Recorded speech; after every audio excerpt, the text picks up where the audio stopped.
very special privilege for me to introduce tonight's speaker for a number of reasons.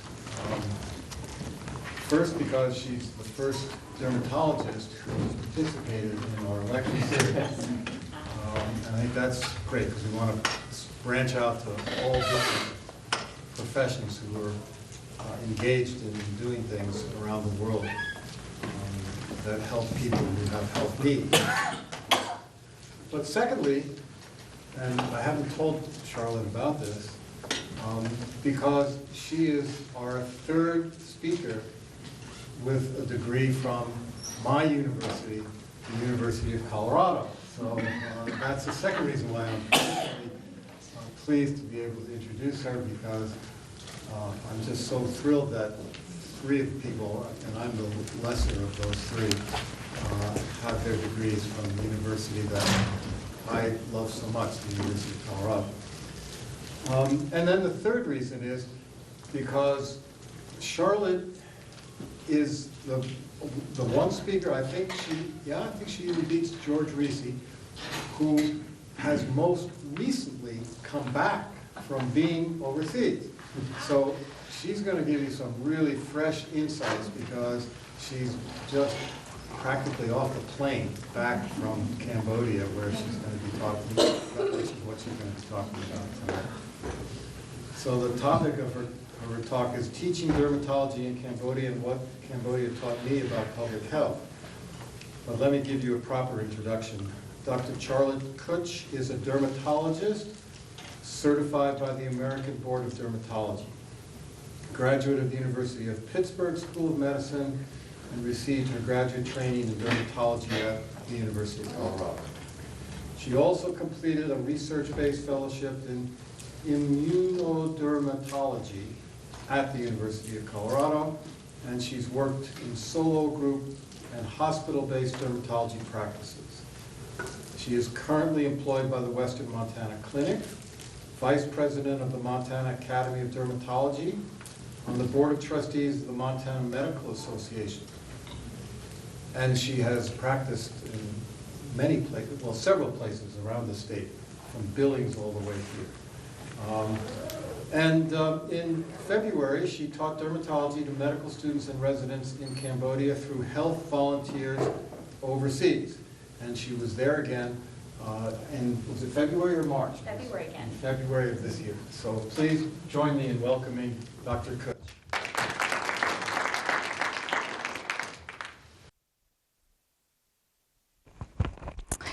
Well, I am just so excited to be able to share my experiences with you tonight.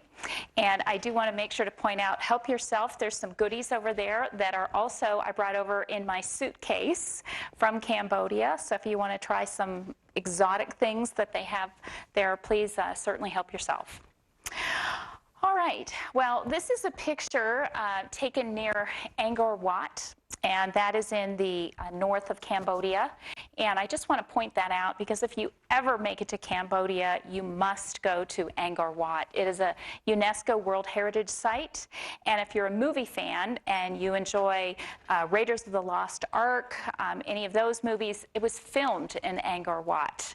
And so you'll actually recognize walking through those sites. You'll have a sense of familiarity if you're an Indiana Jones fan. So anyway, you'll really enjoy going there. Lots of history, so I really recommend that. And this is what I'm going to talk about. I'm going to give you a little bit of a background, and then I just want to talk a little bit about Cambodia too. So I'll give you the demographics. I'll tell you about the organization that I represented, which is the Health Volunteers Overseas. I'll explain what their system of medical education is like there in Cambodia, and how they train dermatologists, and what my role was there. And what I learned is the numerous challenges that they have to overcome to have any health care in that country. And kind of a special topic that I learned about that really taught me about public health was leprosy, and something I haven't been exposed very much to, thankfully, here in the United States. But it's still prevalent in the population there, and so I'm going to talk about that as well. And in case you're wondering, Cambodia is in Southeast Asia. It is just slightly above the equator, and it's right there, Phnom Penh. And as you can see, it's right really across from the Philippines, just north of Indonesia. Very, very warm country. And it is a kingdom, and it actually was part of French Indochina. So it was a protectorate of France. And the reason that's important is that the medical records are in French, and many of the elder citizens of the country still speak in French. It was declared independent in 1953, and a very dark period in the history was 1975 to 79. The country was called Democratic Kampuchea then, but it was a communist republic, and genocide was committed on that population by its own government. And you may or may not be aware of that, but the movie The Killing Fields certainly is something people may hear of in our culture, and it talks about that. The Vietnamese occupied the country for about 10 years, starting in 1979. And then finally in 1993, the country was truly independent, and now it's governed by a constitutional monarchy. Again, in thinking about public health, I thought, well, you know, let's go ahead and just compare Cambodia to the United States. And then I realized that, you know, the United States is not #1 in the world anymore. It's actually Norway is the country that, when you look at different global health parameters, it ranks above us. So I'm mentioning Norway just because of that. When I was trying to understand the ranking of where the U.S. is and where Cambodia is, I realized, well, we're not #1. I just want to point out here that the population is very young. The median age in Cambodia is 22. And as you see in our country, median age is 37. And that median, just a reminder, means half of people are above that and half are below that. So much, much younger country than we are. The other thing to point out is only about 20% of the population there is in urban areas. Compared to us, we've got 82% of the U.S. population is in urban areas. But in Cambodia, very different. Most of their population is rural. The other thing to point out is certainly their GDP, which is gross domestic product, much, much lower than ours, of course, which is much lower than Norway. An area that they are doing very well, though, is the adult HIV prevalence is actually very low and very comparable to the United States. Morbidity is a public health term that talks about disease. And I think this is a really good way to compare these two countries as well. These are the top 10 causes of disease in each country. And of course, when you look at the list for USA, that's pretty familiar. Heart disease, cancer, stroke, you know, very familiar with these things. COPD, influenza, diabetes, that's the American way of life that's certainly contributing to that. But in contrast, when you look at Cambodia, very, very, very different. You see acute respiratory infections, diarrhea, malaria, different obstetrical concerns, tuberculosis, road accidents, measles, dengue fever, and dysentery. Definitely not our top 10 list, but it gives you a really good sense, too, in many ways, of how underdeveloped the country is. And this was the organization that I worked with, so Health Volunteers Overseas. And what this organization does is it sends healthcare professionals to teach. So what our goal is to teach other healthcare professionals in another country so that we can build up their skills and have that collegial relationship established. You don't have to be a physician. I'm an MD, but also nurses, dental hygienists, social workers, whatever your particular skill set is, you can go through this organization and they will match you to where they have projects established in a country where they could use your services. And they place 500 volunteers annually, 85 project sites, 25 countries. So if you haven't heard of it, it's a great organization to get to know. And my assignment was in Cambodia. Part of the reason that I went there is being that I'm still a practicing physician. I have a limited amount of time that I can take off. And so Cambodia was able to accommodate short-term assignments, and so that worked pretty well for me. And so I've taken 2 trips overseas, 2014 and in 2015. And it was nice for me. I was able to go both times just about a 2 to 3 week interval. And I was primarily in Phnom Penh, and then also had some travels in the surrounding areas where they have the National Leprosy Center, and I'll talk a little bit about that too. And that's the Dermatology Clinic, and those are all the medical students and medical residents that I taught. This is the public hospital where the Dermatology Clinic is. As you can see, this is the hospital corridor. It's open air. And these are patient rooms right out into the open corridor. And these are 2 of the physicians that I worked with. And this gentleman is Dr. Christoph Bendick. He is a German dermatologist, and some years back, he helped to train Dr. May. This is Dr. May Sitach, and he encouraged Dr. Sitach to come to Germany, and that's where he was trained in dermatology. So the country of Cambodia, with 14 million people, has 1 certified practicing dermatologist who is a German board certified. And so they're doing a lot of training and teaching to bring up a new residency program. They have also had recently a diploma program where they take physicians who are MDs and they give them a short course in dermatology to help them with their practice.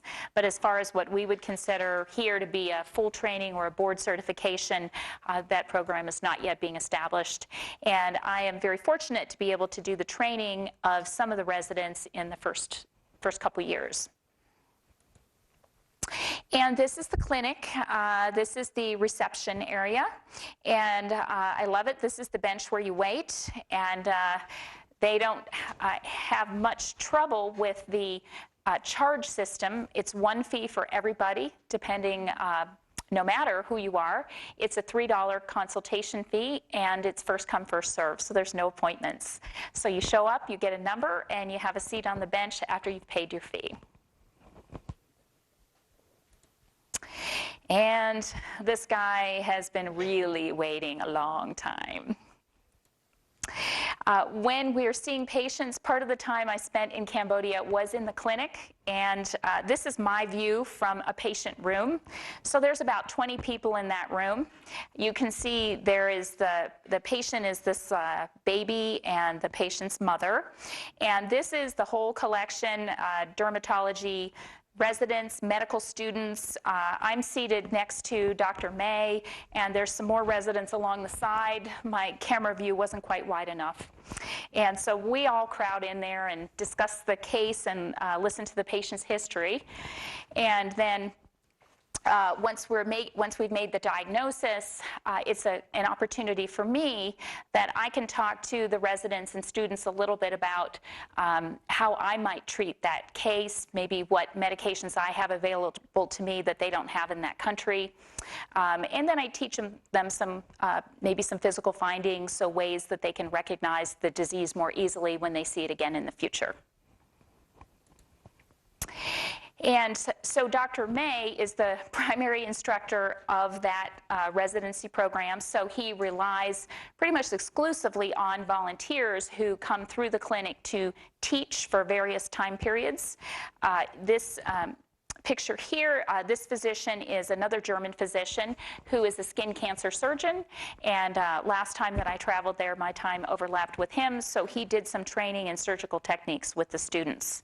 And I enjoy dermatopathology and laboratory techniques, and so here I am doing some teaching with the students, so I had the opportunity to do a lot of work and show them things under the microscope. Medical education in Cambodia is a bit different than what we experience here. So when you graduate from high school, you're age 18, so we can take that as a starting point. But what then they go immediately into medical school, and that's 6 years for them. And they receive a degree that's biomedical science, and they have then a very difficult examination to take in their 6th year, which of course they must do very well on. And then depending how well they do, then they have choices if they can go on to be a general practitioner or a specialist. So that would be either 2 years or 3 to 4 years beyond that 6-year degree. And then all of the physicians then have to do a thesis defense, and they have to take a national licensing exam, and then they get their degree of either MD or MD. DES means that they're a specialist. And these are some 5th-year medical students, and they were very worried about their upcoming exam. And these are the dermatology residents, some of them that I had a privilege of teaching. So when I went over there, I participated in this specialist course in dermatology, which was the Introduction to Dermatology, Module 1. And it was a 2-credit, 30-hour course, and I covered about 7 out of 10 of the topics, so I had 21 lecture hours. And I also had review sessions and got to write questions on the exam. That was the first time I ever got to do that, and I have a new appreciation for all the exams I've ever taken. It really is harder than it looks to get those questions clear and understandable and not too tricky, but not too easy. So I really enjoyed that too. And so, as I mentioned before, the topics that I covered: microscopic anatomy, dermatopathology, different lab. I also covered some basic surgical techniques for the residents, and therapeutics. So I talked about medications that they use, but medications that I have available here in the States. And then I also shared with them just case reports from my own practice, patients that I thought were interesting, or maybe that I thought were difficult, things that I had to look up or study. And so I shared that with the residents as well. And in the clinic, as I had mentioned before, I was a preceptor. So again, I was teaching examination skills to the residents. And then I would sort of point out what I'm looking at, what I'm seeing, how I describe things on the skin, what I'm looking for, what I'm noticing that isn't there. So pertinent findings. And then I would come up and help them come up with a differential diagnosis, and then, of course, a treatment plan. And people wanted to know what kinds of things I was seeing over there, what was typical that we saw in the skin clinic. And it wasn't that much different than what I see here in Montana. Lots and lots of eczema and dry skin, surprising for such a humid climate. Acne, not anything too surprising either. Fungal infections certainly were common. Psoriasis, really bad psoriasis. I saw a few rare, unusual things I have never seen before and I may never see again, and scabies. I don't know if you're all familiar with that. It's a mite that burrows into the skin that is intensely, intensely itchy. This little child, unfortunately, has scabies, and it's a very characteristic appearance. And unfortunately, it's a condition that we see that when there is poverty and lack of ability to cleanse your skin, where you have a lot of crowding and in close quarters and many people live close together, very easy to share that kind of a infestation. We do see it here in the States. Sometimes it'll travel through daycare centers or through homes where the retirement homes where the elderly live. So a lot of times where you have people clustered and living close together, we'll see sometimes a bit of outbreaks, and then certainly in the dorms too. So if you get really, really itchy and it won't go away, you might want to get it checked out. So from my perspective of what I went there to teach, kind of in return, I learned a lot of things, again, about the health system in Cambodia. And like I said, it gave a lot back to me as far as a new perspective, of course, a new appreciation for the health care that I can administer here to my patients. Malnutrition is a very big problem there. It's really hard to heal when you're not eating right.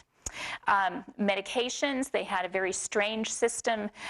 They could walk into a pharmacy and purchase anything that they want, and sometimes that really made a lot of complications for the physicians when we had to figure out what they were already using and if it was maybe hurting them more than it was helping them. Of course, they had no access to technology, something that we rely on more and more as the years go by here, and a lack of trained providers. And then, of course, there's still a lot of traditional beliefs and practices, and I ran into some of those. And so sometimes you run up against that where you're trying to prescribe modern medicine, and the patient may really have some fairly strong beliefs in their traditional practices. Half of all kids under age 5 are malnourished in that country. Certainly poverty is a problem. If you have constant diarrhea, if you remember my top 10 list of morbidity in the country, lots of diarrhea, lots of infections that give you diarrhea, so that's really going to lead toward predisposition toward malnutrition. Anemia, same thing.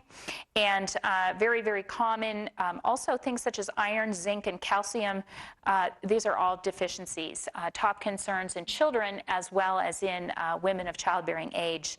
And this child had a very rare rash from a zinc deficiency, something I've only seen a few times here in the United States, but again, unfortunately, turned out to be more common there. And this gentleman is a trained pharmacist, and I was interviewing him about the system. He doesn't own his pharmacy. He's employed by his pharmacy. But again, the patients have free access to medicines. It's actually unusual to walk into a pharmacy and have a pharmacist there. Usually it's just a shopkeeper, and so you walk in, you maybe don't even know what you want. Maybe you're going to ask for a medicine that your friend had that worked for them, and the shopkeeper just has the incentive to sell it to you, and they really can't even dispense any advice on how it might harm you. And this young lady, this beautiful child I saw in clinic, has a very extensive birthmark on her face. And if I were to see her in my clinic here in the United States, so many things we would be able to do for her. Certainly, she would need imaging studies. We would need to see if this particular birthmark is just on the skin or if it goes deeper. Sometimes these will go deeper into the brain or spinal cord. And certainly to get her set up to have surgeries, she would need numerous surgeries, stage surgeries. She may even be sent to a specialty center to have this done. And it was very disheartening and frustrating when this mom brought her child in and we really didn't have anything to offer her. There was no one in the country who had the ability to be able to do any of these surgeries. There's no MRI, no technology for us to even assess how deep it went. If it does go into the brain or into the spinal cord, the child could be at risk for seizures, or even it could turn malignant. But again, we had none of that. So it was very, very frustrating. And the other thing I talked about was the shortage of healthcare providers and professors. As you recall, I mentioned the years from 1975 to 79. And it was a communist country at that time, headed under their leader called Pol Pot. And 1/5 of the population perished during those 4 years. If they weren't directly killed, they died of famine. And so these are actually pictures of the killing fields, and they have excavated the bones and skulls from those fields. And these skulls here are arranged as a memorial, and they are in a memorial structure called a stupa there near the killing fields. And again, so the remembrance of this event can help all of us and all of the visitors to remember what happened there, and certainly to prevent it from happening again. And as I talked about before, traditional healing practices persist today. I was with the students, and we were on a trip to visit a temple It was kind of a holiday weekend, and they took me out on some temple tours, and we did stop into this one Buddhist temple. And right before my eyes, this woman who's in the pink shirt was requesting some traditional healing from this gentleman here. He had, I just missed the picture, but he had a sheet out in front of him, and he had made a human figure out of rice grains.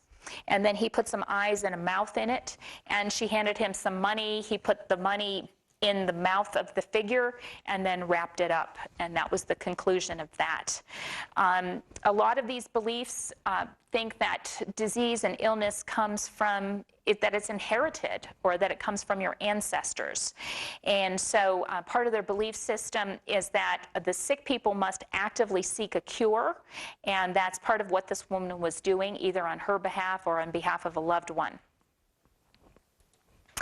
And also, it's a very strongly Buddhist country, and so a lot of the Buddhist teachings will affect some people's perspective on their health and disease.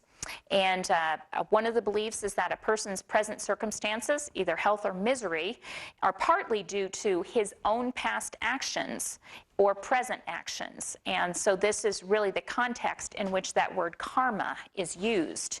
And good health can come from good karma, and illness may be the consequence of bad karma or an unhealthy lifestyle. I'm going to talk a little bit about leprosy, again, because this is not something we see very much here, and it gave me a real window on how the public health system works in Cambodia. As you may or may not be aware, leprosy is a bacterial infection, and it is caused by Mycobacterium leprae.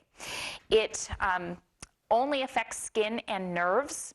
I want to tell you, I was so glad to learn this before I went over there, but 95% of us are immune to leprosy.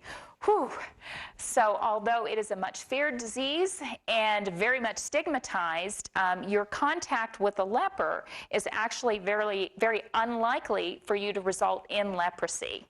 And then, of course, as with most diseases, you want to treat early to avoid complications. Certainly that's the case with leprosy as well. And this is just a patient who has some skin leprosy. These kind of thickened cords that you see on the skin is actually nerve involvement. So this patient has a skin rash, and he has this nerve involvement. We know that leprosy is transmitted through inhalation. So it comes from nasal secretions coming out from an infected person, and a person who's not infected breathes and takes those in the mucosa, and that's how the leprosy is transmitted. And so people who are untreated are shedding that bacteria, but it does take prolonged close contact, which again, I was really glad to read about that too. And then also it takes that genetic susceptibility. So if you think about it, if someone in your family has leprosy, you are genetically related to that family member, so that's going to increase the risk that you're in that 5% of the population that may be susceptible to leprosy as well. And the World Health Organization has made it really simple. I'm just going to use these terms, but paucibacillary and multibacillary. That just means you have a lot of bacteria or you have few bacteria. And this is a picture in the clinic, in the leprosy center. This is how the leprosy is diagnosed. A slit is made in the skin in an area that's affected, and blood is taken and it's smeared on a slide and stained, and the bacteria is to be directly viewed. So very simple, low technology, but it's practical for this country and for this population. So that's how they diagnose it. World Health Organization recommends multi-drug therapy, and that's been from the 1980s. What that means is you can't just take one pill, because when they used to treat leprosy with just one medication, it got resistant. So now you have to take a couple of different antibiotics, and depending on whether you have few bacteria or many bacteria, that determines how long you're on treatment and how many antibiotics you take.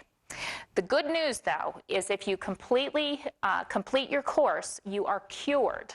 And that's a big deal, too. A lot of times, with the lack of understanding in the country, people don't realize that you actually can cure someone of leprosy. And leprosy has been around a long time in Cambodia. And this is a statue in the National Gallery. And they had one of their ancient kings of the Angkorican kingdom who had leprosy. And visitors, Chinese visitors and colonists, British and French, all documented leprosy in the country through the years. So it's something that unfortunately has a long history there. Today, the National Leprosy Center Keen Klang, it opened in 2000, and it is funded by a Swiss charitable organization. 38 beds, 1,000 outpatient visits, 323 inpatient admissions. You know, it's unfortunately a fairly busy center. There's a lot of people needing its services there. And at the center, they do provide surgical treatment and then ulcer care, physical therapy, and then they do a lot of outreach into the distant communities. As I mentioned before, a lot of the country is rural, so it is very difficult to get medications, information, and health workers far into the far reaches of the country so that people can be diagnosed and treated adequately. This is a patient. I met several patients at the center who were very interested in telling me their story. And it amazed me just to hear, again, these are our contemporaries. Some of these people may be similar to you in age. And to have leprosy in this day and age, to me, was just very amazing and almost hard to understand. But this gentleman, he aged 25, he lived with his parents, 2 sisters and a brother. Now his education level was only 4th grade. But a couple of years ago, he noticed he had some cuts on his hands and feet, and they didn't hurt. But he didn't know why they didn't hurt, but he just knew that they didn't hurt. His work was helping his father in the rice fields, and pretty soon his hands got crippled and he was unable to hold the tools. So he had to stop helping his father in the rice fields. And again, his father, his family, he had no idea what was going on. Fortunately, the public health system here was very effective. There was some door-to-door screening by some public health workers who was able to diagnose the leprosy and get him his treatment. And he's had some surgeries, and so that's actually, his hand is improved after the surgery. And if you recall, the leprosy affects the skin and nerves. And so what patients get is their hands and wrists just turn into like a claw. And so you need the surgeries to straighten them out and make them functional again. And when they went back to his village, they found that his neighbor had leprosy. So that might be where his came from. And now his aunt and his sister have it too. He has quite a bit of stigma. The health workers had to go back to his village and explain to everyone that it was safe to be around him again. But still, the people are reluctant, and this young man feels that he probably will not be able to marry and that he won't be able to return home. And this gentleman was very anxious to tell me his story. He was a truck driver. He started noticing changes in his skin of his back and in his ear. And then he was very lucky. He saw a poster in one of the rural health centers. And that, you know, what he had on his skin kind of looked like what he saw in the poster. So fortunately, he mentioned to the health worker himself, hey, I think maybe I have leprosy. And they got him started on treatment. He was never able to finish treatment, though. The health center kept running out of medications. And so years went by until he really was able to complete that course and have effective treatment. And unfortunately, during that time period, his wife and children moved out. He lost his job as a truck driver, again, due to stigma and misunderstanding. And again, there was really not much health screening in his area at all. And lastly, I want to leave it on a positive note. This young lady is a very positive story about leprosy. She's 26 years old. She lived also out in a rural community with her 2 sisters and 2 brothers. When she was only 13, she started getting spots on her skin. But of course, no one knew what those were. Her parents didn't know. Health workers went door to door in her community, and they found that her father actually had leprosy. And then when they went back, they found out that 5 out of 6 people in her family had leprosy. So unfortunately, it wasn't diagnosed very soon. A lot of them started having complications from the disease, but at least it was caught. And this patient, Pav, has had numerous surgeries, and her hands are fairly normal at this point, and she's retained normal function. So it's really a positive thing. And since then, she's gotten married and had a child. So she's really been able to move forward from her disease. And she works at that leprosy center now and tries to encourage other people to, you know, if you think you have leprosy, get it treated, stay after it, get the surgeries done. They're going to help. So she's got a really positive message for the patients there. You know, I remember reading that leprosy was eradicated. I didn't think countries still really had as much leprosy as they do. Well, eradicated is a term that the World Health Organization uses that doesn't mean that a disease is completely gone. What it means is that the prevalence of the disease has dropped to lower than 1 in 10,000 people. And the prevalence just tells you about the number of people in a population who have that disease. So unfortunately, leprosy is still out there, and the incidence of leprosy, meaning the number of cases in the population, has not declined. So I guess that was a big part of my public health education, thinking that a disease was eradicated. It was far from gone, and certainly is far from gone in this population. Despite actually free medications, so that multi-drug therapy, if you go down to that National Leprosy Center, they will give you free medications. They'll let you have all the medicines you need to complete your course. But so many people either can't get down there, they don't have an understanding, they don't know what they have, and a lot of treatment delays occur. And so there's still at least 400 to 500 new cases of leprosy per year in Cambodia. And 10% of all these cases are in children under age 15. So that really implies that it's still actively being transmitted in those communities there. And unfortunately, again, the same things we've talked about before: poverty, overcrowding, malnutrition, lack of formal education and knowledge is keeping these numbers constant in the population. And so again, it would be nice if there is some way that public health efforts could be improved in the country. Leprosy is treated under dermatology. And again, as I've told you before, there's kind of one dermatologist, some dermatologists in training, and some that have a small amount of training in dermatology. So it is definitely difficult. And of course, it would be good if provision of basic services could be improved, so there's less malnutrition, less diarrhea, and that would give patients a little better resistance when they are exposed to leprosy and other infectious diseases. All right, and I do just want to mention this one book, Cambodians and Their Doctors, A Medical Anthropology of Colonial and Post-Colonial Cambodia. If any of you are interested in further reading, I really enjoyed the book. It does have a chapter on leprosy, and again, just talks about some of these issues that I just touched on briefly here. And I'm finished, and I would love to take any of your questions.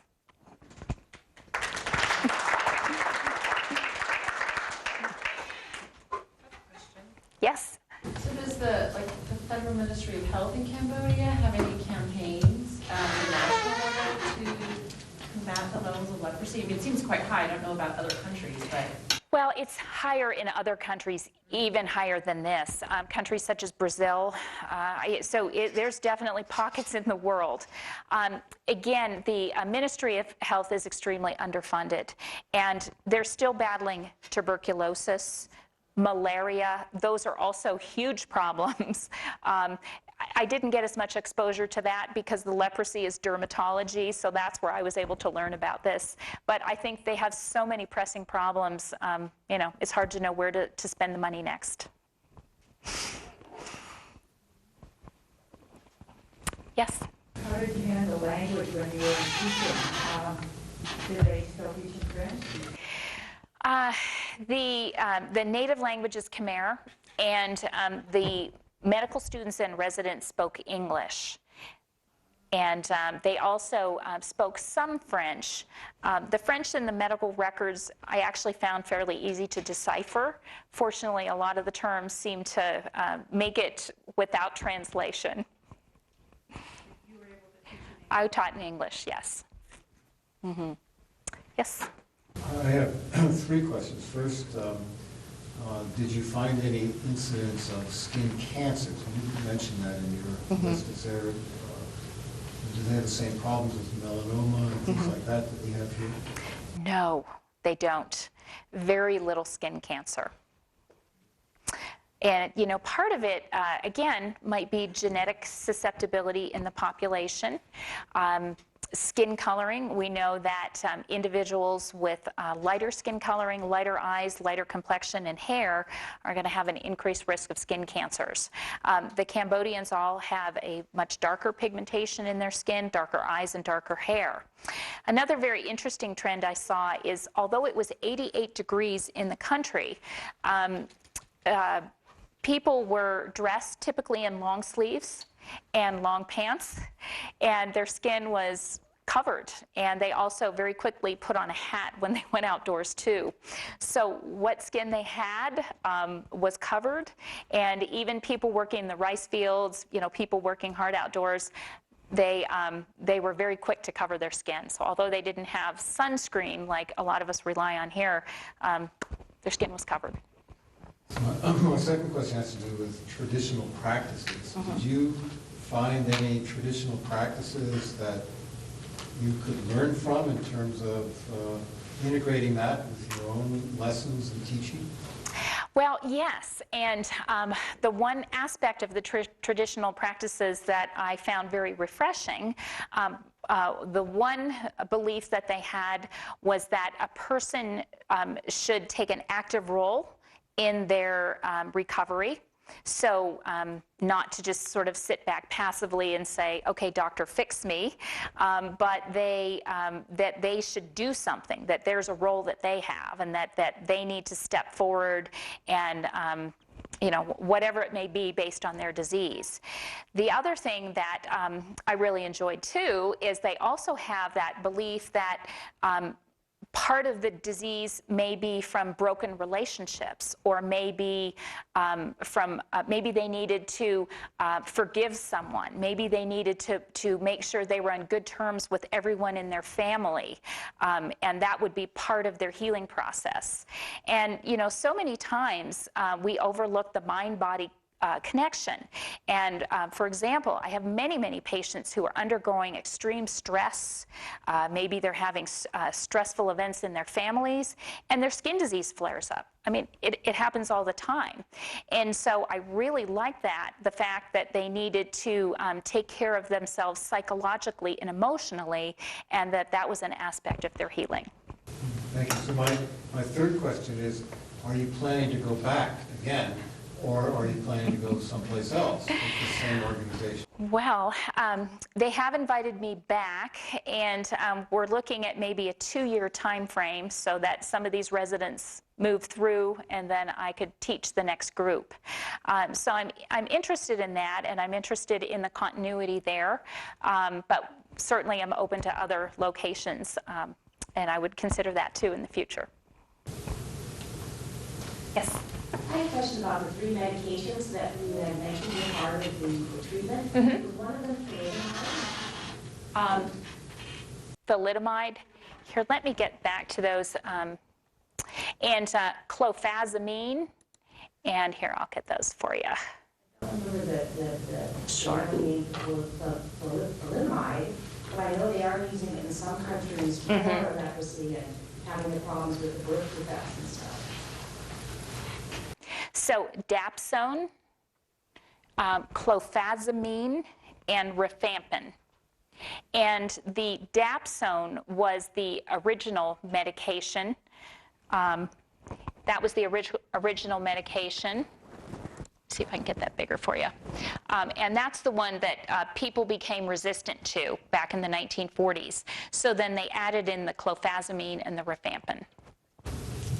So that's been very controversial in Brazil, where they were using a lot of thalidomide to treat leprosy, and they were having a lot of birth defects there. No kidding. And how recent was that? Well, relatively recently, because that's the big other outbreak area. Right, Brazil. Mm-hmm. Thalidomide is being used in a lot of these different cancers now and different kinds of things. So using it in a childbearing population is a risk. So I'm glad that this is a very effective treatment. Mm-hmm. Yes, without the thalidomide. Yes. How long do they have to take these drugs for? Either 6 months or 12 months, depending if they have the leprosy. If it has only a few bacteria, then they get 6 months. Many bacteria, 12 months. You said you taught a module. Was the curriculum developed by you or already there?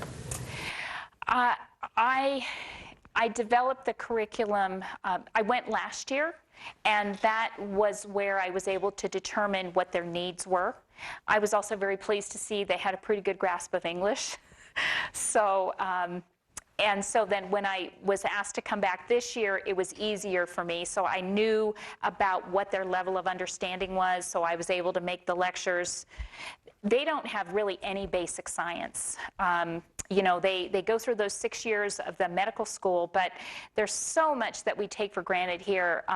You know, when you think about pharmacology, microbiology, is so much underpinning of our medical science that, that we just take for granted, that we're all taught. And then you go on and specialize. And so they don't have that. So they're very much lacking in just that understanding of basic sciences. There's just not the teachers there. And again, some of it is funding, and some of it, again, those professors, a lot of the professors were killed during those years in the 70s. And so it's taken them a very, very long time to be able to train up people again with that knowledge or research base to be able to teach. Did you discover that, or someone told you this is what they need? When I went there the first time, that physician, the dermatologist, Dr. May, is the one who's developing the residency program. So he's the one that said, here's what we need, here's what I need you to do. Any other questions? All right, well, thank you. Thank you so much for your attention. I appreciate it. I always want to let you know what's in store for you for next week.